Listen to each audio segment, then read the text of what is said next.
హరే కృష్ణ. మీరెప్పుడైనా ఆలోచించారా? మనం ఎందుకు తప్పు విషయాలకు అట్రాక్ట్ అవుతాము అని? ఇవి ఏ విధంగా కంట్రోల్ చేయొచ్చో మనకు భగవద్గీత చెప్తుంది. ఫస్ట్ ఆఫ్ ఆల్ మనసు ఎలా పనిచేస్తుందో చూద్దాం.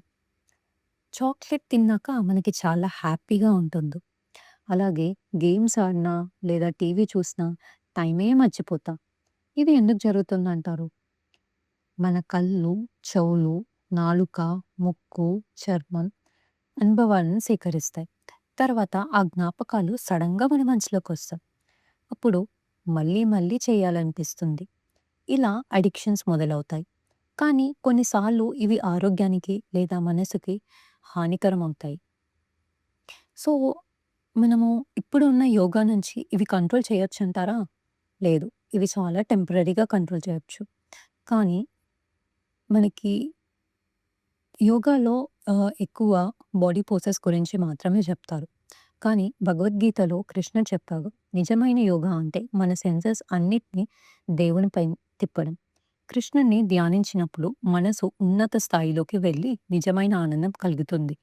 ఇదే పర్మనెంట్ హ్యాపీనెస్.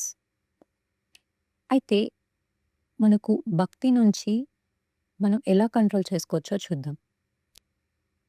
ఇవన్నీ ఈ సెన్సెస్ అన్నీ కృష్ణ సేవలో వాడితే ఎలా ఉంటుందో చూద్దాం. కళ్ళు, కృష్ణుని రూపం చూడడం. చెవులు, ఆయన కథలు వినడం. ముక్కు, సమర్పించిన పూల సువాసన పీల్చడం. చేతులు, సేవ చేయడం, సమర్పించడం. కాళ్ళు, పవిత్ర స్థలాలకు నడవడం. మనసు, ఎల్లప్పుడూ కృష్ణుని జ్ఞాపకం చేసుకోవడం. మనం ఇలా చేయడం వల్ల మన సెన్సెస్ అన్నిటిని కంట్రోల్‌లో ఉంటాయి. కావాలంటే ట్రై చేయొచ్చు. మీకు ఒక చిన్న ఛాలెంజ్. ప్రతిరోజు హరే కృష్ణ మహామంత్రం జపం చేయండి. ఈ చాక్లేట్, గేమ్స్, ఓటీటీ కన్నా ఎక్కువ ఆనందం మీకు దొరుకుతుంది. ఇంకా భగవద్గీతలోని శాస్త్రీయ రహస్యాలు తెలుసుకోవాలంటే ఈ ఛానల్‌కి సబ్స్క్రైబ్ చేయండి. హరే కృష్ణ.